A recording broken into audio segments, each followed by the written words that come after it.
When you enter the Petra Visitor Center, you come through security, which is fairly lax. If you do not have a Jordan pass, and you need a Jordan pass, just spotted somebody I know, you go over to the Petra Visitor Center and you purchase your pass there. What you have is a little souk. Around the souk you can buy your headscarves, your hats, and you can buy food. Over there at Indiana Jones, and you can have Sima. But the important thing is there's the facilities here. So that's pretty spectacular. When you're at the visitor centre, there are some maps here, and you can actually pick up a small map for yourself. So from the entry gate, past the Djinn Blocks, to the sick, through the sick, to the Treasury, which is about as far as most people get. The Street of Facades, the Roman Amphitheater, these are amazing. The Urn Tomb, the Silk Tomb, the Corinth Tomb, and the Royal Tombs are fantastic. The Nymphaeum, this could be Zamzam if you listen to what Dan Gibson has to say. And along the Colonnade Street, the Great Temple and Khazad Bint. So potentially this area may have been the original Mecca, if you listen to what the Canadian Dan Gibson would say. Because when Hagar was here with Ishmael, when Abraham kicked them out, that potentially Hagar would run between the two mountains, Jabal Umamia and Jabal something else over here. So run between them for 7 times. So let's go and have an explore. Well, things have changed since last time. Last time you just took your Jordan pass to the check and then you got checked in. Now you've got to exchange it for a ticket. Change of processes. So I've exchanged my ticket for my Jordan pass for a ticket. And I asked him how much for a second day. Last time it was 5 dinar, and now he's saying that it's 50 dinar. So I'll have to think about what I want to do if I want to come down again. 50 dinar is $100, 5 dinar is $10. The carriage is not included in the price of the ticket, and they say that the horses are, but the horses they'll charge you a massive tip for, and it's really uncomfortable and horrible. So this is the price for the horse and buggies, horse and carriages. So as you enter, they start demanding, do you want a horse ride and a carriage ride? Just ignore them, avoid eye contact. They just overwhelming and horrible. One of the first things that you come to as you're walking down towards the sick in this first, say, half kilometre or so, are the Djinn stones. Now, if you read, some say that the stones are the actual boundaries of the ancient city of Petra, but other people say that they represent the spirits to protect the ancient city. Then the second one that you come to is the Obelisk Tomb, and the Obelisk Tomb is aptly named because of the shape of the carvings to the top of the tomb. And then there's the Obelisk Tomb, so named because of the shape of the top of the carvings there. Just beautiful. Once you come down that open area, you come to the dam. If you look on YouTube for the videos when this was in flood, it's actually quite a terrifying sight. The water comes through at great velocities and carries those stones that are the size of hands or bodies. They're just massive, and they go down to that water channel down there. If you can see on the hill there somewhere, there is a square carved Djinn stone. Once again, a boundary, or it could be a mystical to weave off evil spirits, ward off evil spirits.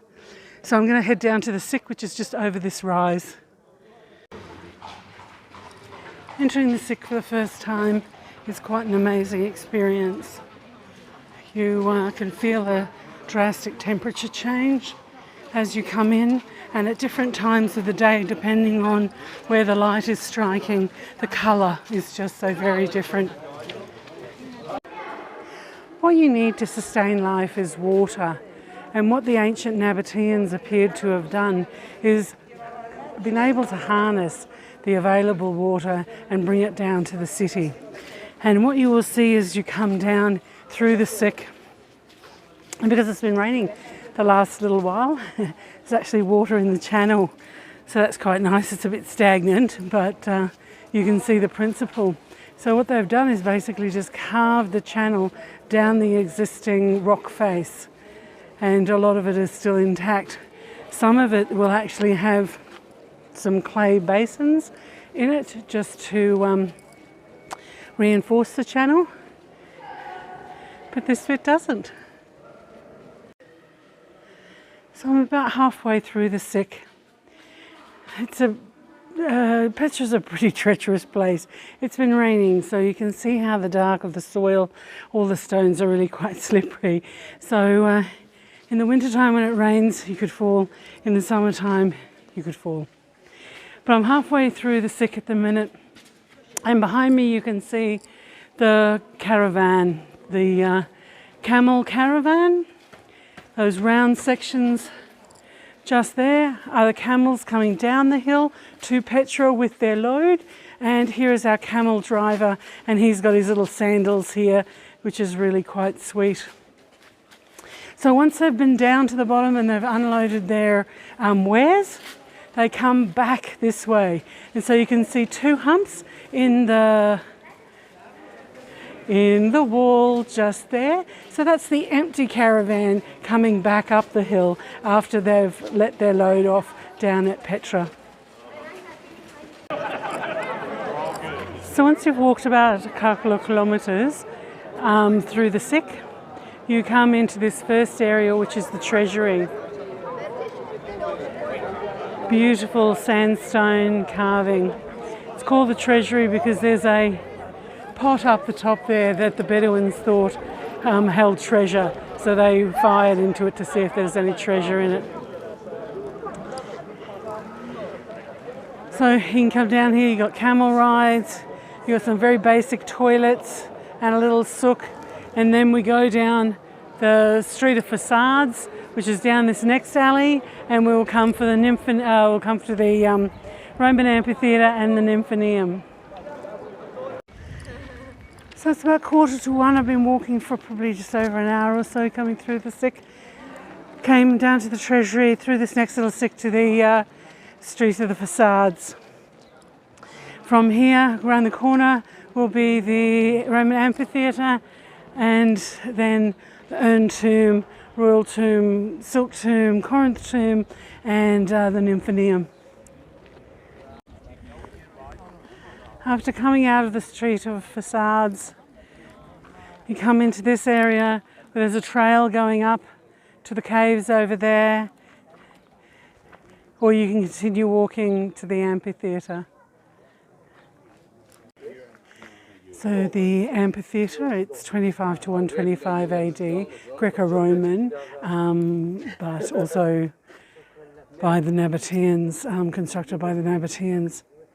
When they did the carving, they actually carved out and disturbed a lot of those tombs that are up there. I think it seats around, 6,000 people. Orchestra pit and entryways in 3 levels. Fabulous. After you've come down the Street of Facades, and then you come down to this area here, which is the start of the Royal Tombs type area. There's another bathroom across the way there, but the cutest little thing is the Urn Tomb. And if you take a look at him, I really, really think that is 2 eyes, a nose and a screamy face, a screamy mouth. That's the Urn Tomb. It's just so beautiful.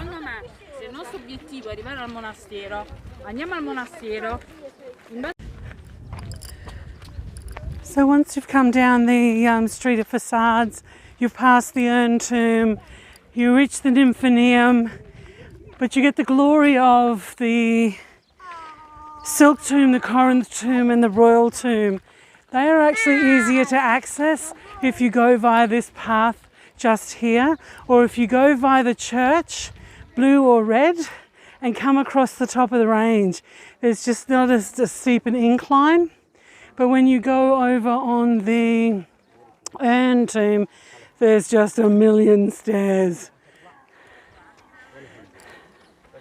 The urn tomb, a million stairs. But it's worth it. It's really worth it. The inside, the stone is just an amazing colour. And then you've got the royal tombs.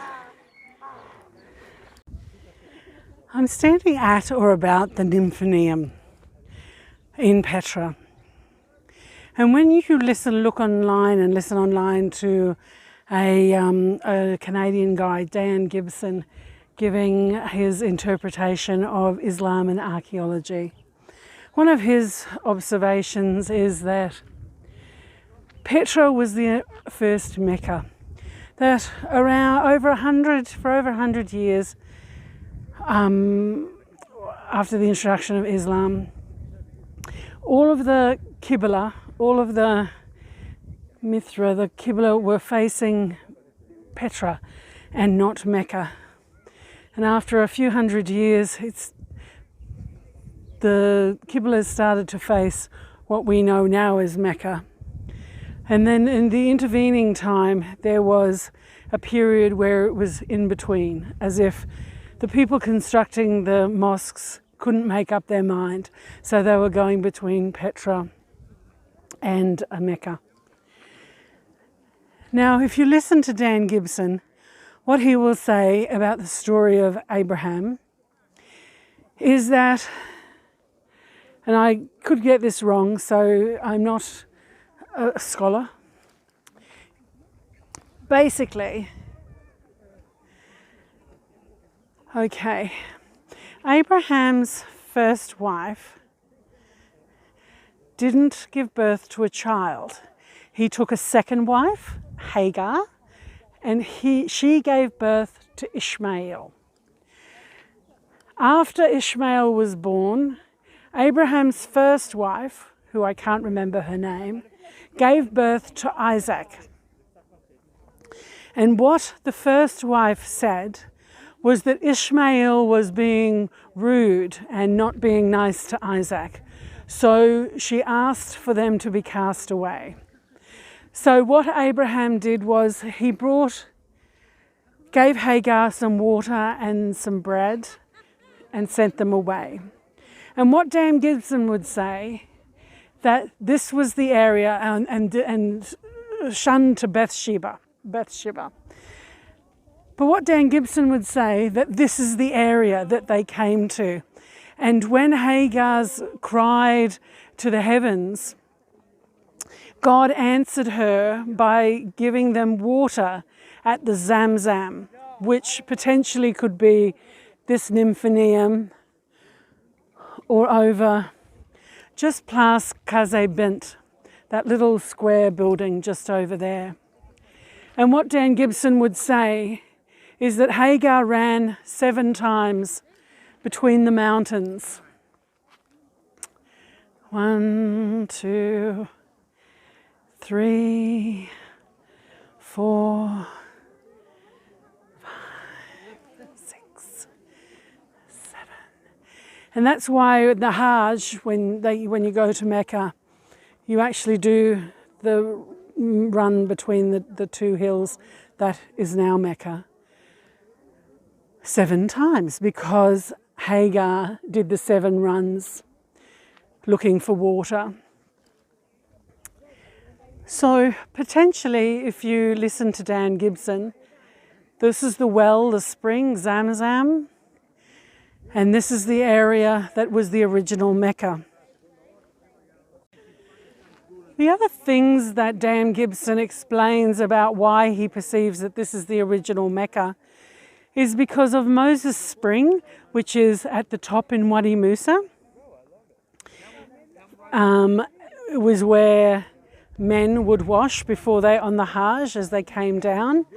And then there was a second spring for the women to wash. So they'd wash at the top, the women would wash closer to the bottom, then they'd join in the Hajj, coming down through the Sikh and over to here. And what the original concept was the stone would have been in this area here, probably where Qazi Bint is now. And then it was moved to what is now Mecca. Because this was on the caravan route from Damascus down into the south in Saudi Arabia. And this is where Dan Gibson believes that was the original Mecca, before the stone was moved to what is now Mecca and Medina. Another thing that Dan Gibson would explain when he describes Petra is that this area here to the north is basically the Christian area, because you have 3 churches up here and then you have the Great Palace as well. What he would then say is to the south, basically around the Treasury, was more the Islamic area, and the area in between was for the pagans, so people that didn't specifically have any belief structure or were polytheists, so believing in more than one god rather than the monotheists, and they would live in these caves around this area here. And the reason that he says that is that the 3 churches here they found some burnt papyrus, and in that actually described things like purchasing of property and just day-to-day stuff. It wasn't births, deaths and marriages, so it wasn't a chronology of the area. It was just a snapshot in history that was found in the church up here. Here I am, sitting on a rock just near the Temple of the Winged Lionesses, looking over the Grand Palace. If I look over to the Grand Palace's, what could that be? Left, some direction. I've got Qazi Bint, that big square building. And that is behind, there's actually 2 mountains there. This first one looks like a camel's hump and then a camel's head with a camel's nose. Maybe. I'm just using my imagination now.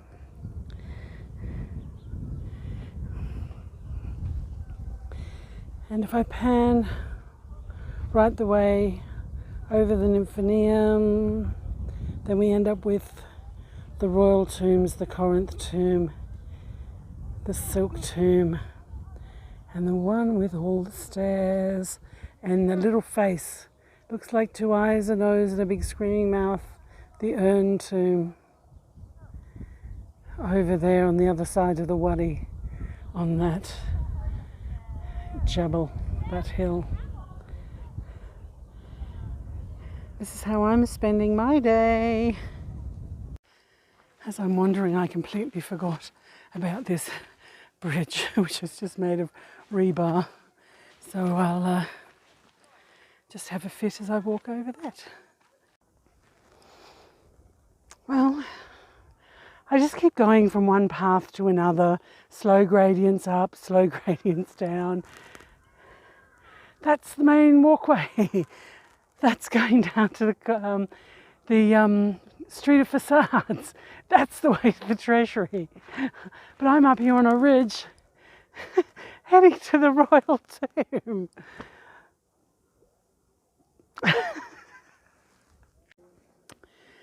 When I started off today, I did not have any expectation of looking at the urn tomb.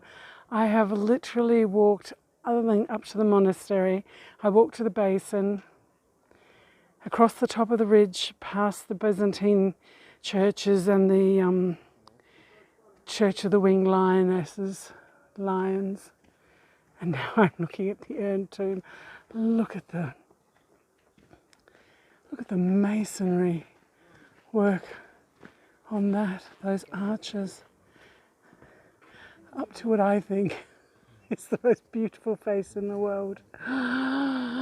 2 eyes and a nose and a mouth on the urn tomb. Spectacular.